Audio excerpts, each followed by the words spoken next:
Hi, I'm Lizzie, and I'm a product manager at Retool.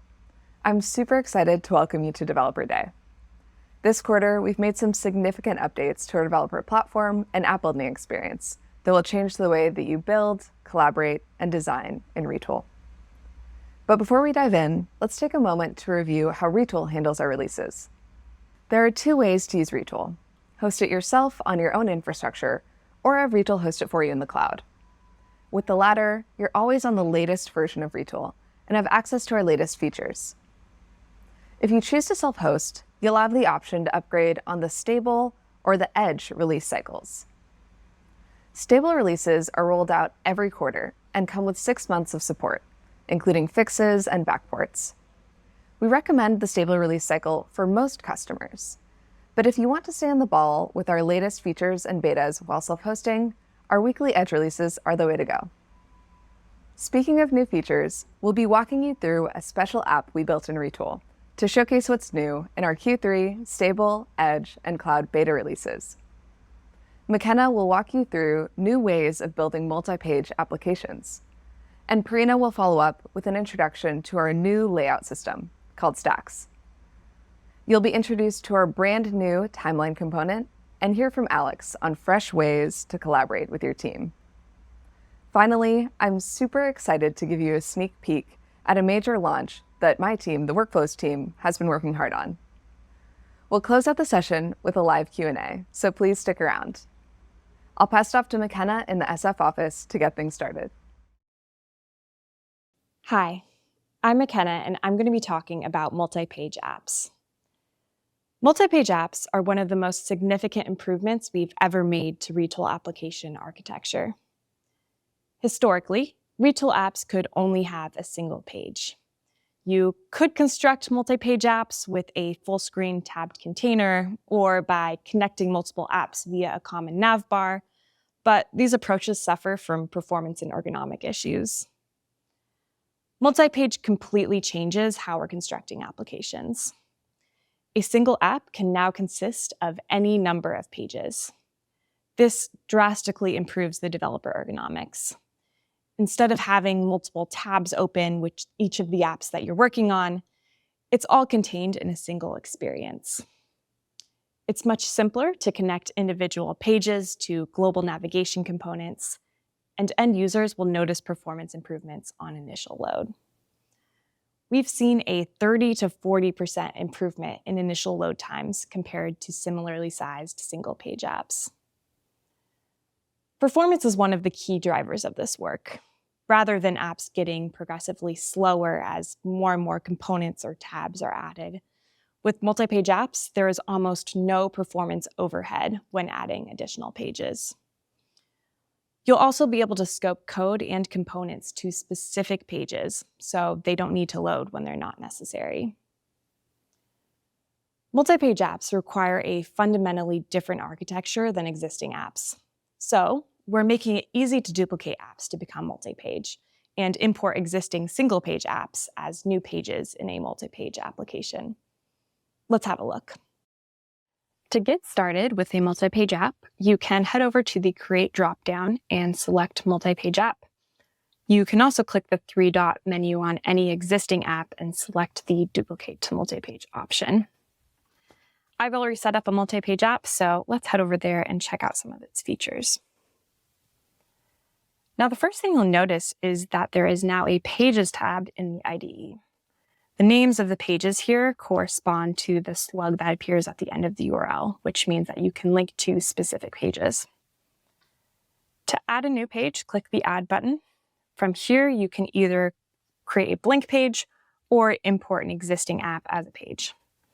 I already have an existing app, so let's try importing this as a new page. And great, so you'll see here that it has imported all of my queries and components automatically. The header and sidebar of this app are globally scoped, so they remain unchanged. There are a few more steps I need to take to make this fully navigable, so let's take care of that. First, I'm going to rename the page, and then I need a way to navigate to it. So I'm going to add a menu item, select page, and update the label. And there you have it. Now I can navigate between these pages, and it's a lot more performant because we only have to load the queries and the components that are needed for the page. If I go over to the code tab, you'll see that the queries are separated between global and page code. Global queries are used for populating content in the header and sidebar, so they're needed on every page. Meanwhile, the queries in the page section only run when you navigate to that particular page. This allows us to avoid running queries unless they're necessary. I also wanted to point out how to use query params to load dynamic content on a page. So if we go back to our project tracker app, you'll see that I have a number of projects that I want to be able to see details for. But I want to use the same template to view all of this data. So the way I do that is with this project detail page. And in this navigation, when I navigate to one of the apps, I'm navigating to this project detail page, and I'm setting the ID query param equal to the ID of the item that I clicked. So now if we go into the project detail page, this query is the main query that's populating content on this page. And you'll notice that it's referencing url.searchparams.id. So this allows you to render dynamic content on a page based on the URL. And there you have it. That was a quick overview of some of the main features of MultiPage Apps. Next up, we'll pass it over to Parina to talk about a new, more flexible layout system for building in Retool. Thanks, McKenna. Hi, everyone. I'm Parina, a product designer at Retool, and I'm excited to be introducing Stacks. We did a sneak peek of Stacks at the last Dev Day, and today I'm going to go deep on how Stacks allows us to build much more flexible layouts in Retool. Stacks are available for everyone on cloud and can be enabled via feature flag on the stable release. So what are stacks? Stacks are a fundamentally different way to arrange Retool components on the page. They provide more vertical and horizontal control over component sizing, and they enable UI patterns not previously possible in Retool. Stacks are a layout setting on containers, so your containers can either be in grid mode, which gives the behavior you're used to in Retool, or stack mode. If you've ever struggled with the fidelity of Retool's grid, or if you've been unable to place two narrow components next to each other, stacks are for you. Let's have a look at stacks in an app. First, let's start off with some stacks basics. You can convert existing containers to stacks, like this. Or you can grab a stack preset from the component picker. Once you have a stack, you can select a direction, either horizontal or vertical. You can control the alignment, the distribution, and the spacing between the components within your stack. On a component level, items in a stack expose different height and width controls than we're used to on a grid. Let's have a look at these. Auto width will use the component's built-in default width. This is a great starting point, and it's the stack default. However, if you want to set a specific width, you can select the fixed option. With the fixed width, you can drag the component to the exact dimensions that you want, or you can type in the size in pixels. The fill option will take up as much space in the parent stack as possible. If more than one component in a stack is set to fill, they will each take up equal amounts of space. This is how we can use stacks to emulate a responsive, column-like layout. This behavior is very similar to Flexbox in CSS. So if you're familiar with Flexbox, stacks should feel very natural. If the components inside your stack are wider than the stack itself, the stack will scroll. However, there are cases when instead of scrolling, you want the components to be limited to the width of their parent stack and to flow onto the next line if they're too wide. We can do this with stacks by enabling wrap. Again, this is a similar concept to flex wrap in CSS.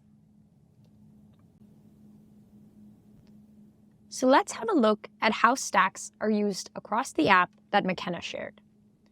A common pattern in navigation bars is to have a profile photo and some option buttons beside it. The components are all very narrow, and a traditional Retool grid just wouldn't give us that close grouping that we want. So the first thing we're going to do is select both of our components. And then we can select Group or hit Command G to wrap these components into a group. This group, which is really an unstyled container, gives us the option to select our stack layout. So we'll select that, and now we can start to configure the width of each of our elements. We can set both to auto, and then change our stack distribution to the right. And just like that, we have our profile photo and our settings button in our top nav. These are just a few examples. Once you start looking, there are so many places where stacks will give you the optimal UI. Anytime you find yourself wanting to more closely align items, consider grouping them and using a stack layout to arrange things how you need. Stacks will dramatically change the way you design in Retool. Now, I'm going to pass it back to McKenna to talk about the new timeline component. When we first built Retool, we wanted to build something that enabled developers to combine the benefits of traditional software development with a drag-and-drop UI editor. We've built a React library of over 100 out-of-the-box components, and the list keeps growing. Today, I'm excited to introduce a brand new component that many of you have already requested, the timeline component. As a developer, I know that time-related data is notoriously difficult to work with. Managing timestamps, timelines, and anything involving dates can quickly become tedious and confusing. The complexity of it can also make building views around time-based data a challenge. With the new timeline component, you can easily visualize events from time-based data sources. This component is designed to help you visually organize events, whether they're project milestones, tasks, or historical activities. You can combine events from different sources and even overlay external data on top of related events. It's also platform agnostic, meaning it can integrate seamlessly with any data source that includes dates. Whether you're pulling records from Jira, Asana, Airtable, Salesforce, a Postgres database, or REST API, the timeline component adapts to fit your needs. Imagine having a unified view of all your project tasks from different platforms displayed in a single interactive timeline. You can even add events without specific start or end dates, group them by categories, and set milestones on key events. You can customize trigger actions within the timeline, allowing you to take action on or display data related to a specific event. For customers migrating from tools like Airtable, the timeline component offers a familiar feature, but with the added power and customization that Retool provides. Now, let's take a closer look at how the timeline component can be used inside an app. In this Project Tracker app, I want to be able to visualize tasks for my team. So I can do that by dragging out a timeline from the Components panel. This will automatically populate with some demo data, so I'm going to go ahead and switch that to be my query. And as you can see, it's already mapped over a lot of properties from my data set by default. I'm just going to update this to pull the color from the theme. Now moving down to the appearance section, I can customize the time scale at which events show. So right now we're viewing tasks on a monthly basis. I'm going to change this to be a week. And I can also toggle on and off this today indicator. Now, one of the cool things about the timeline component is that it allows you to group events by certain properties. So in my source data, you'll see that I have a status and a team that's associated with each event. So I've mapped it over in this properties field. And when I add a grouping add-on, you'll notice that this button appears for the end user. So it gives the end user ability to group by certain events. I can also customize the default grouping in this inspector. So let's say I want to group by status first. Another interesting feature of the timeline component is something called meta events. So let's say I have a calendar of PTO that members of my team are taking, and I want to be able to visualize it on this calendar. So I'm going to add the meta events add-on and map over my data source. Automatically detects the data, and now you can see that we have a few out of office and PTOs planned that I can compare against ongoing tasks. Similarly, we have support for a milestones feature. So if I want to be able to see key events, I can do that by adding this add-on, attaching my data source, and now you'll see I have this project kickoff. It allows me to see this date in relation to all of my other events, and we also have one for the project launch as well. Now, the last thing I want to demo about the timeline component is event handlers. So in each of these events, I want to be able to open up a drawer frame to show a little bit more information about the currently selected event. And I can do that using an event handler. So I'm going to add an event handler. It automatically defaults to this click event. And I've already set up some code that will open up a drawer frame. So this is just going to open up a drawer frame that has a key value that will pull data from this selected task variable. And each of these event handlers has item and scope. It matches the item from your event data. So with just a couple lines of code, now I can click on an event and it will show me this drawer frame with some information on it. So those are the main features of the timeline component. We are excited to see what you build with it. You've just seen how our new timeline component can combine all your project data in one interactive view, making it easier to manage tasks, track milestones, and stay on top of every detail. But of course, good software isn't built alone. Let's hear from Alex on some of the new ways we're rethinking collaboration in Retool. Thanks, McKenna. Like you said, building software is rarely a solo endeavor. It involves constant communication and coordination with your team. We're all familiar with version control and handling merge conflicts that come from working with multiple teammates. That's why we built multiplayer mode, a feature that brings real-time collaboration to app development in Retool. With multiplayer, you can edit Retool apps simultaneously with your team, seeing changes sync in real time without fear of overwriting each other's work. Every action you take is immediately visible to your teammates. Whether you're adjusting a component, writing a query, or configuring an event handler, your teammates will see your changes as they happen. No more waiting for someone to finish before you can start, and no more accidental overwrites. You'll see your teammates' avatars and cursor movements just like in Figma or Google Docs, so you always know who's working on what. Multiplayer also preserves the safety and accountability of your development process. Every change is tracked, and you can easily view your app's history and releases, making it simple to revert if needed. This means you can experiment and iterate quickly without the usual risks associated with real-time collaboration. Some cloud customers are already using multiplayer and have shared that it feels like working in a live development loop. They gather requirements, build, and iterate quickly in ways that a source-controlled approach could never keep up with. Multiplayer for MultiPage Apps is coming soon, so today we're going to take a look at this in a single-page application. Here I have a CRM app we've been working on that manages and tracks customer data and shows us important account details. I'm working on wrapping up the update customer functionality, but I also need some help with the design. I think I can finish my part pretty quickly, but it'd be great if I could get some help from our designer on the UX side of things. So let's get Parina in here to help out.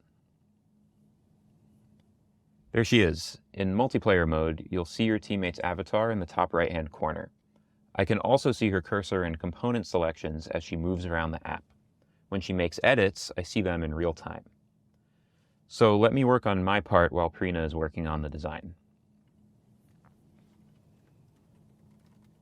I'm going to add a new text input so we can add any important context about these customers.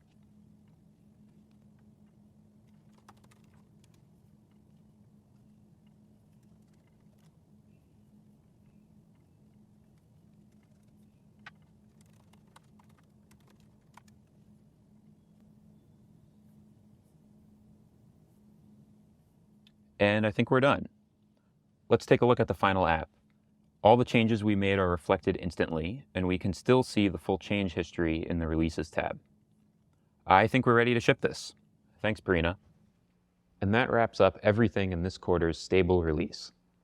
We're excited to see how you'll take advantage of these new features, whether it's unlocking new use cases with the timeline component, crafting more precise UIs with the Stacks layout system, or collaborating with your team with multiplayer.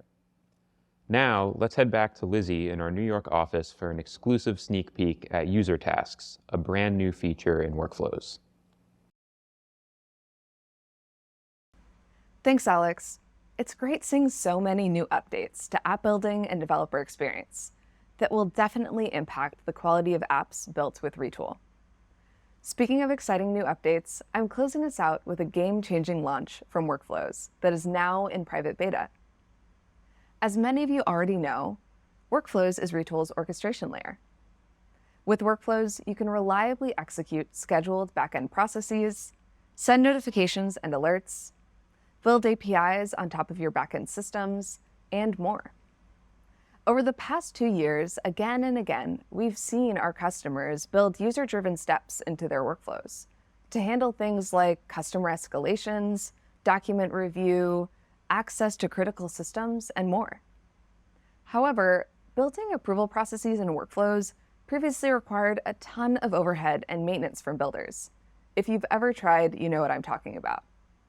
Now, instead of handling user-driven steps across multiple workflows, database tables, and apps, we are excited to announce support for user tasks.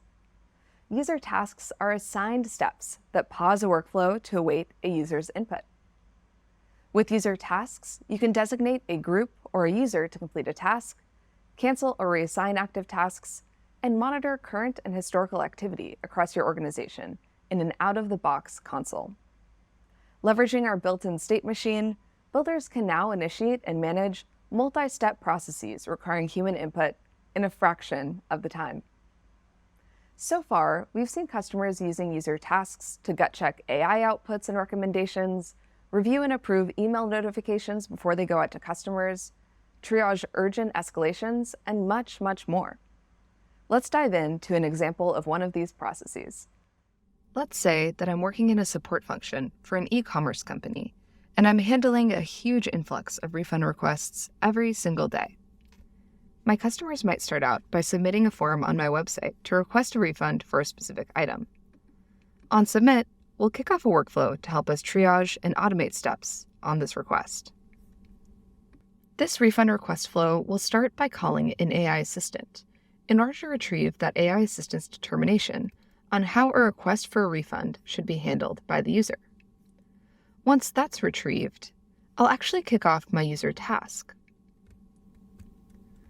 User tasks are instantiated with a new type of block that you can add to your workflow canvas.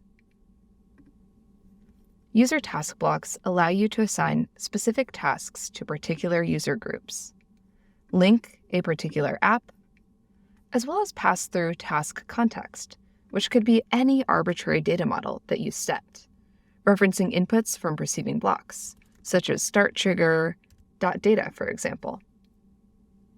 User task blocks pause workflow execution until a task is completed. Once a user has taken action in an app, the workflow will continue down its control flow, executing any subsequent queries. In this case, I'm assigning our task to our finance team and our all users group. They'll take action within our refund request app, which we'll jump into shortly, and I'm passing in all of the form data that came in from that user originally, as well as the output of the AI assistant. Let's run this now and hop into an app.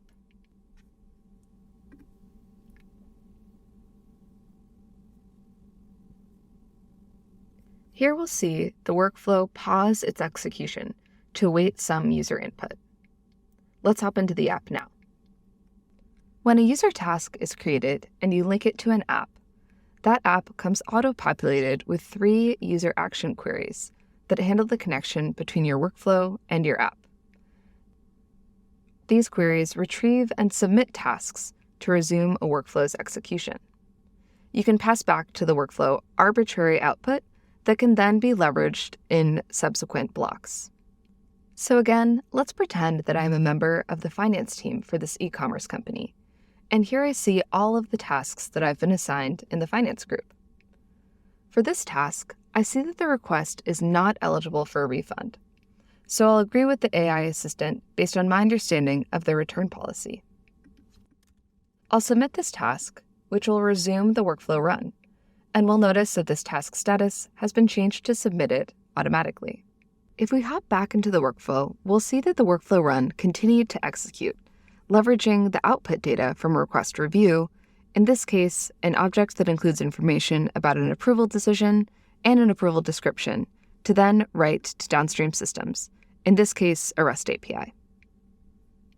If my management team then wanted to monitor current and historical task runs at a global level, they could hop over to the task console, which includes out-of-the-box auditing on every task created, as well as the ability to cancel and reassign tasks.